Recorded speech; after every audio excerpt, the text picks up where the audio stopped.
जय हिंद दोस्तों, मैं हरीश रवानी स्वागत करता हूं आप सभी का आपके अपने A grade NCC group channel में।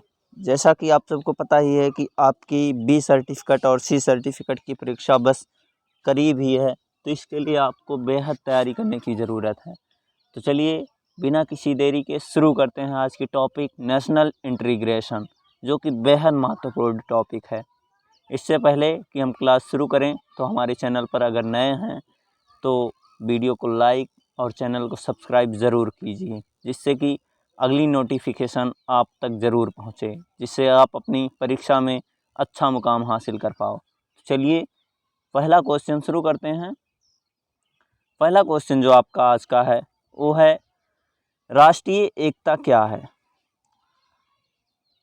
इसमें हम देखेंगे राष्ट्रीय एकता, ठीक है।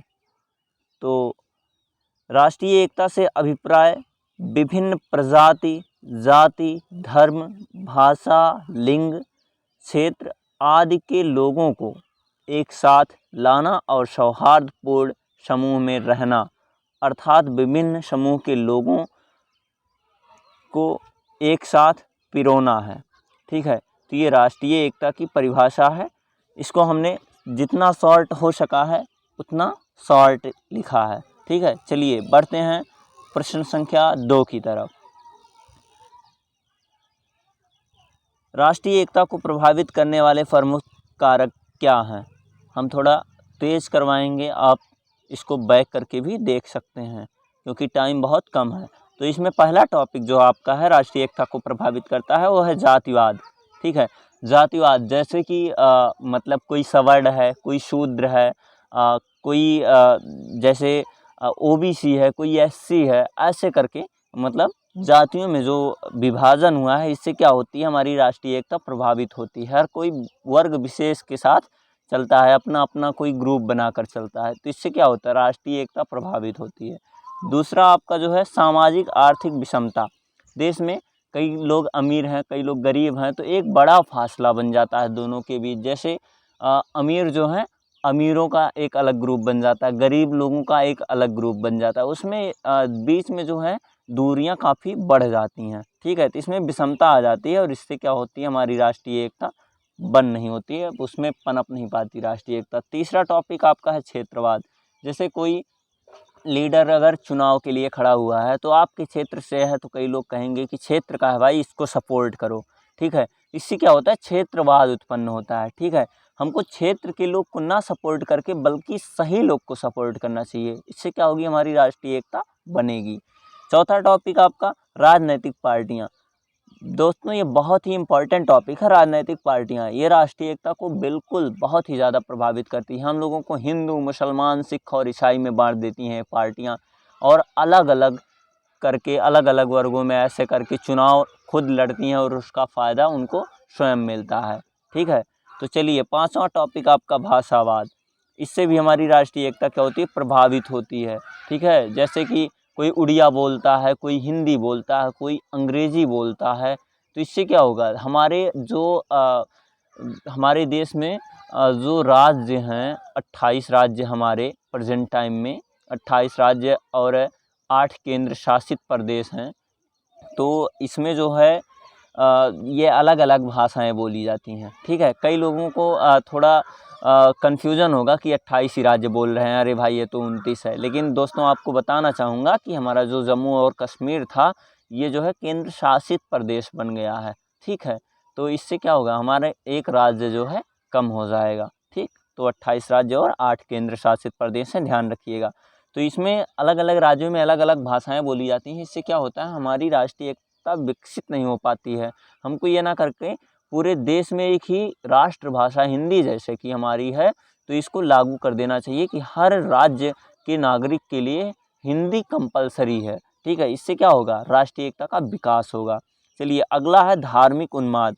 जैसे धार्मिक उन्माद का मतलब धर्म के खिलाफ जो है भड़काना, मतलब आपका ये हिंदू धर्म अच्छा नहीं है, या फिर मुसलमान धर्म अच्छा नहीं है, मतलब सिख धर्म अच्छा नहीं है, या फिर ये धर्म नहीं ये धर्म अच्छा है। तो इसमें आपस में जो है सबको एक दूसरे के धर्म के खिलाफ भड़काकर उसमें धार्मिक उन्माद पैदा करना, तो इससे क्या होगा, राष्ट्रीय एकता प्रभावित होगी, ठीक है। अगला आपका है 7वां सांप्रदायिकता। सांप्रदायिकता दोस्तों एक हिसाब से ये बहुत ही बेस्ट टॉपिक है। इसका राष्ट्रीय एकता को प्रभावित करने वाले कारक में सबसे ज़्यादा प्रभावित करने वाला अगर कोई टॉपिक है तो सांप्रदायिकता है दोस्तों। इससे दंगे फसाद वगैरह जो है, धर्म के नाम पर सांप्रदायिकता या फिर जाति के नाम पर सांप्रदायिकता या क्षेत्र के नाम पर सांप्रदायिकता, ठीक है। और लिंगगत भेदभाव दोस्तों, ये तो लगभग हमारा लिंगगत भेदभाव खत्म हो चुका है। जैसे अब तक था कि अरे तू लड़की है, तू कुछ नहीं कर सकती, ऐसे था। या फिर ट्रांसजेंडर को ही ले लेते हैं, उनको कई जगह पर मान्यताएं जो है सरकार उनका भी जो है प्रोत्साहन बढ़ा रही है, ठीक है। तो इससे क्या होगा, हमारी राष्ट्रीय एकता में भी वृद्धि होगी, ठीक है। नहीं तो पहले हमारा देश क्या था, एक पुरुष प्रधान देश था और पुरुषों को ही हर क्षेत्र में जो है बढ़ावा मिलता था, ठीक है। लेकिन अब ऐसा नहीं है। तो चलिए बढ़ते हैं अगले क्वेश्चन की तरफ। प्रश्न संख्या 3 है, राष्ट्रीय एकता को बढ़ावा देने में एनसीसी की भूमिका लिखिए। दोस्तों अगर हम थोड़ा ज़्यादा अगर समझाते होंगे, ज़्यादा टाइम लेते होंगे, आप कमेंट करिएगा, हम इसको और थोड़ा जल्दी खींचने की कोशिश करेंगे, ठीक है। तो चलिए, राष्ट्रीय एकता को बढ़ावा देने में एनसीसी की भूमिका, मतलब एक एनसीसी कैडेट के रूप में आप कौन सी भूमिका निभा सकते हैं या फिर देश के लिए क्या क्या कर सकते हैं एक कैडेट के रूप में। तो चलिए देखते हैं, ठीक है। पहला जो टॉपिक है आपका, एकता और अनुशासन एनसीसी का ध्येय है जो देश को एक सूत्र में जोड़ता है, ठीक है। ये तो सबको पता होगा। और दूसरा आपका है, एनसीसी के अंतर्गत वर्ष भर विभिन्न प्रकार के कैंप लगाए जाते हैं जिसमें देश भर के कैडेट भाग लेते हैं और एक दूसरे से मिलते हैं। दोस्तों जब देश भर से कैडेट आएंगे, मतलब देश के अलग अलग कोनों से कैडेट आएंगे और कैंप में भाग लेंगे, तो इससे क्या होगी, एक दूसरे के राज्य के बारे में हम लोग जानेंगे और इससे क्या होगी, राष्ट्रीय एकता पनपेगी, ठीक है। तीसरा आपका है रिपब्लिक डे परेड, राष्ट्रीय एकता को बढ़ावा देने में सर्वाधिक महत्वपूर्ण है, जहां लंबे समय तक देश विभिन्न प्रदेशों से आए कैडेट्स एक दूसरे से मिलते हैं और एक दूसरे को समझने का अवसर प्राप्त करते हैं। दोस्तों जैसे दूर दूर से कैडेट आते हैं आरडीसी कैंप अटेंड करने, आपने अगर जिन लोगों ने अटेंड किया होगा वो लोग तो जानते ही होंगे। तो उसमें क्या होता है, एक दूसरे के राज्य के बारे में जानेंगे, एक दूसरे की लैंग्वेज को समझेंगे। वहाँ पे तमाम प्रकार की प्रतिस्पर्धाएं होती हैं, वहाँ पे सांस्कृतिक प्रोग्राम होते हैं, वहाँ पे स्पीच वगैरह होती है। तो उसमें क्या होता है, हम एक दूसरे के राज्यों के बारे में जानते हैं और एक दूसरे को अच्छी तरह से समझने का प्रयास करते हैं। चौथा टॉपिक आपका है, राष्ट्रीय कैडेट कोर देश के नौजवानों को सुसंस्कृत करने का अग्रणी संगठन है। दोस्तों जो हमारा एनसीसी संगठन है, ये देश के नौजवानों को एक हिसाब से एक अच्छी ट्रेनिंग देती है। मतलब ऐसी सबसे बड़ी संस्था है जिसमें कि 12 से 14 लाख कैडेट जो हैं हर साल पार्टिसिपेट करते हैं, ठीक है। तो इससे क्या होगा, राष्ट्रीय एकता में बढ़ावा ही मिलेगा, क्योंकि जो है युवा देश की नींव है, ठीक है। पांचवा टॉपिक आपका है, एनसीसी में सामाजिक सेवा, खेलकूद, शिविर आयोजन, भाषण, साहसिक प्रशिक्षण आदि क्रियाकलापों द्वारा राष्ट्रीय एकता को बढ़ावा दिया जाता है। जैसे जितने भी क्रियाकलाप होते हैं एनसीसी के अंतर्गत, वो क्या करते हैं, नेशनल इंटीग्रेशन को बढ़ावा देते हैं, ठीक है। चलिए आपका प्रश्न संख्या 4 है, राष्ट्रीय एकता को बढ़ाने में सहायक तत्व क्या है, अथवा ये दूसरे टाइप से भी क्वेश्चन पूछ सकता है, ठीक है। जैसे कि मतलब कौन कौन से कारक राष्ट्रीय एकता को बढ़ा सकते हैं, ठीक है। तो चलिए देखते हैं आंसर इसका। राष्ट्रीय एकता को बढ़ावा देने में निम्न तत्व सहायक हो सकते हैं। कौन कौन से हैं दोस्तों, देखते हैं। पहला जो आपका है वो है पूरे देश में समान शिक्षा का पाठ्यक्रम लागू करना, ठीक है। जैसे जो इधर नागालैंड का जो पढ़ता है जो सिलेबस, वही उत्तर प्रदेश का वही सिलेबस लागू किया जाए, मध्य प्रदेश में भी वही सिलेबस, मतलब देश के जितने भी बोर्ड्स हैं सबका सिलेबस सेम ही लगभग कर दिया जाए। तो इससे देश के बच्चों को मतलब शिक्षा के मामले में इधर उधर भटकने की ज़रूरत नहीं पड़ेगी, ठीक है। बाकी टॉपिक दूसरा है आपका, आदर्श नागरिक की भावना का विकास करना, जैसे एक अच्छा नागरिक बनाने का प्रयास किया जाए। तीसरा है राष्ट्रीय ध्वज एवं राष्ट्रीय चिन्हों का सम्मान करना, मतलब जो नागरिक राष्ट्रीय ध्वज का और राष्ट्रीय चिन्हों का सम्मान करेगा तो उसमें बेशक वो एक अच्छा नागरिक होगा। ठीक है। चौथा आपका है एक राष्ट्रीय का होना और सभी द्वारा उसे सम्मान देना। मतलब जो एक यहाँ पे राष्ट्रीय नहीं राष्ट्रीयता होना था। ठीक है। आपका पांचवा टॉपिक है अंतर्जातीय एवं अंतर्राज्यीय विवाह को बढ़ावा देना। दोस्तों ये जो है कॉन्स्टिट्यूशन ऑफ इंडिया में भी ये अधिकार मिला है कि एक जो है सामान्य वर्ग का कोई भी नागरिक किसी एससी या एसटी से या फिर पिछड़े वर्ग से अगर विवाह करता है तो कौन सा विवाह होगा? अंतर्जातीय। और इससे क्या होगा? हमारे राष्ट्रीय एकता को बढ़ावा भी मिलेगा। एवं अंतर्राज्यीय जैसे कोई यूपी का नागरिक एमपी के नागरिक से मतलब विवाह करता है तो मतलब इससे क्या होगा? राष्ट्रीय एकता को बढ़ावा मिलेगा। हम एक दूसरे को समझने की कोशिश करेंगे। ठीक है। अगला आपका छठवां है सामाजिक आर्थिक असमानता को दूर करना। जैसे समाज में जो असमानताएं हैं अर्थ से संबंधित, जैसे रुपए पैसे से संबंधित अमीरी और गरीबी के जो फासले हैं उनको जो है दूर करने से हमारी राष्ट्रीय एकता का विकास होगा। ठीक है। सातवां है पूरे देश में समान नागरिक कानून लागू करना।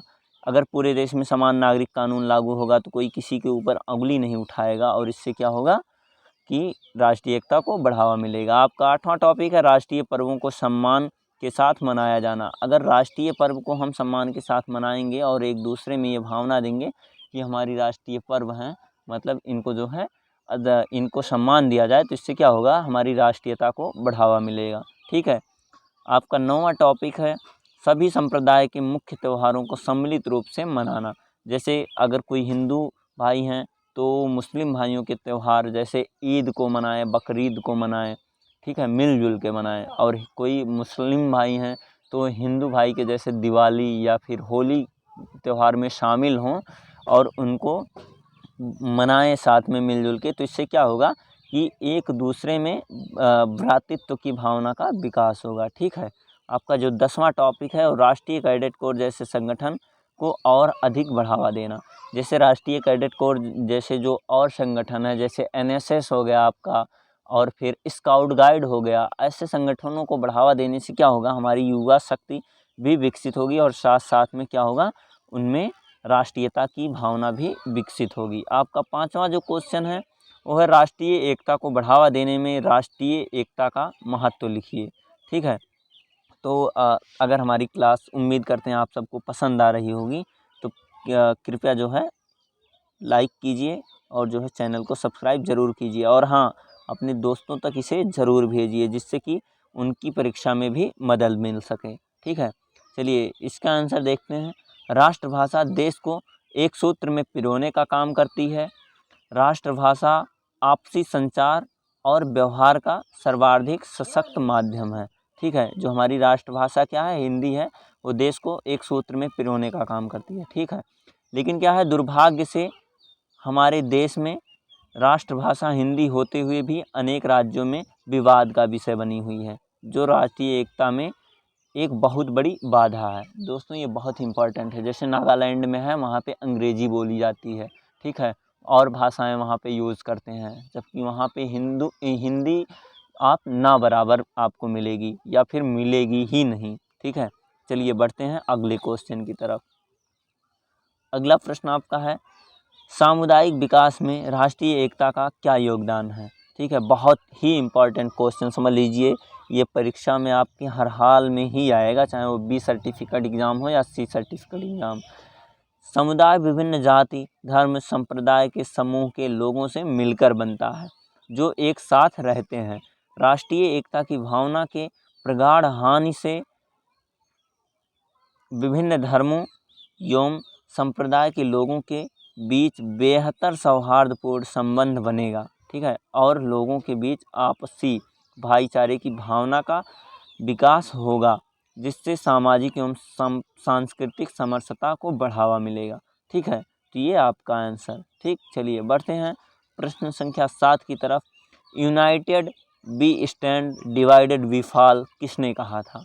ठीक है, कुछ नारों को आप लोग भी याद कर लीजिएगा, ये ज़रूर पूछता है आपसे ऑब्जेक्टिव क्वेश्चन के रूप में। तो इसको जो है किसने कहा था? पंडित जवाहरलाल नेहरू जी ने। ठीक है, चलिए बढ़ते हैं अगले क्वेश्चन की तरफ। प्रश्न संख्या 8 है आपका, वेदों की ओर लौटो किसने कहा? तो इसको किसने कहा था? इसको कहा था स्वामी दयानंद सरस्वती जी ने। ठीक है, इसको स्वामी दयानंद सरस्वती जी ने कहा था। चलिए बढ़ते हैं अगले क्वेश्चन की तरफ। आज़ाद हिंद फौज की स्थापना किसने की थी?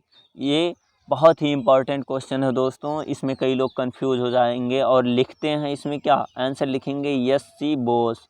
कहने का मतलब नेताजी सुभाष चंद्र बोस, कई लोग लिख के चले आते हैं क्वेश्चन का आंसर, लेकिन जबकि इसका आंसर जो हमारा है वो क्या है? कैप्टन मोहन सिंह ने की थी। ठीक है, आज़ाद हिंद फौज की स्थापना कैप्टन मोहन सिंह ने की थी। चलिए बढ़ते हैं अगले प्रश्न की तरफ। प्रश्न संख्या 10 है आपका, ईसाई धर्म के विषय में एक संक्षिप्त लेख लिखिए। जैसे दोस्तों आपको सभी धर्मों के मामले में थोड़ा थोड़ा सा जानना अनिवार्य है, ज़रूरी नहीं है कि एग्ज़ामिनर ईसाई धर्म का ही पूछे। ठीक है, आपसे हिंदू धर्म का पूछ सकता है, या फिर बौद्ध धर्म का पूछ सकता है, या सिख धर्म का पूछ सकता है। तो हमने फॉर एग्ज़ाम्पल एक यहाँ पे लिख दिया है। ठीक है, तो इसका आंसर देखते हैं। ईसाई धर्म एक विश्वव्यापी धर्म है। ईसाई धर्म अपनी धार्मिक उदारता, मानवता, नैतिक शिक्षाओं और उपदेशों द्वारा भौतिकता में लिप्त मानव को आध्यात्मिकता की ओर ले जाता है। ठीक है, ईसाई धर्म, इसका उद्देश्य क्या है? ठीक, यही आप इसका उद्देश्य भी पूछे अगर तो आप इतना ही आंसर लिख सकते हैं। ठीक, और आगे बढ़ते हैं, देखते हैं ईसाई धर्म का उद्भव कैसे हुआ था। ईसाई धर्म का उद्भव प्रभु यीशु के उपदेशों के फलस्वरूप हुआ है। ये टोटल आपको उसमें लिखना है। पवित्र बाइबिल इस धर्म का आधार है। ठीक, ईसाई धर्म एकेश्वरवादी धर्म है। ये भी पूछता है कभी कभी कि ईसाई धर्म कैसा धर्म है, तो आप लिखेंगे एकेश्वरवादी, मतलब एक ईश्वर को मानने वाला।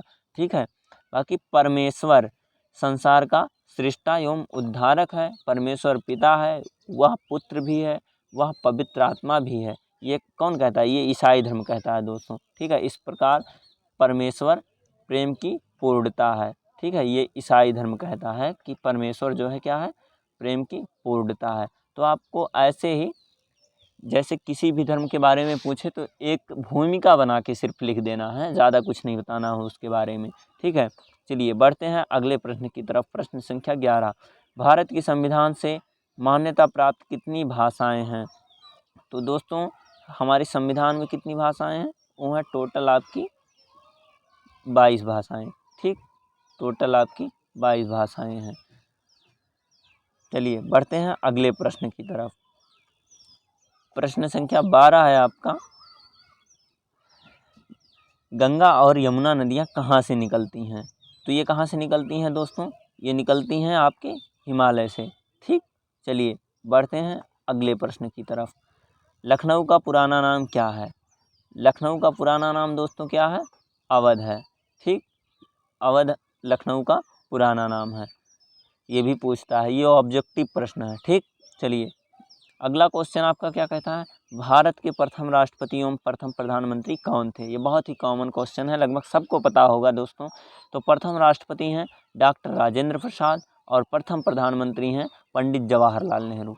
ठीक है, तो आपसे अगर प्रथम गृह मंत्री भी पूछ ले तो आप जो है सरदार वल्लभ भाई पटेल जी को लिखेंगे। ठीक है, चलिए बढ़ते हैं अगले प्रश्न की तरफ। अगर प्रथम शिक्षा मंत्री पूछे आपसे तो मौलाना अबुल कलाम आज़ाद जी। ठीक, चलिए अगला प्रश्न जो आपका है वो है, भारत में मुग़ल साम्राज्य की स्थापना किसने किया? ठीक, भारत में मुग़ल साम्राज्य की स्थापना किसने किया? बाबर ने दोस्तों। ठीक है, चलिए अगला प्रश्न आपका है, अंतिम मुग़ल शासक कौन था? अंतिम मुग़ल शासक दोस्तों बहादुर शाह जफ़र था। ठीक है, चलिए बढ़ते हैं अगला प्रश्न आपका, दीन-ए इलाही धर्म किसने चलाया? तो दोस्तों बहुत ही इंपॉर्टेंट क्वेश्चन है ये। दीन-ए इलाही धर्म हमारा किसने चलाया था? अकबर ने।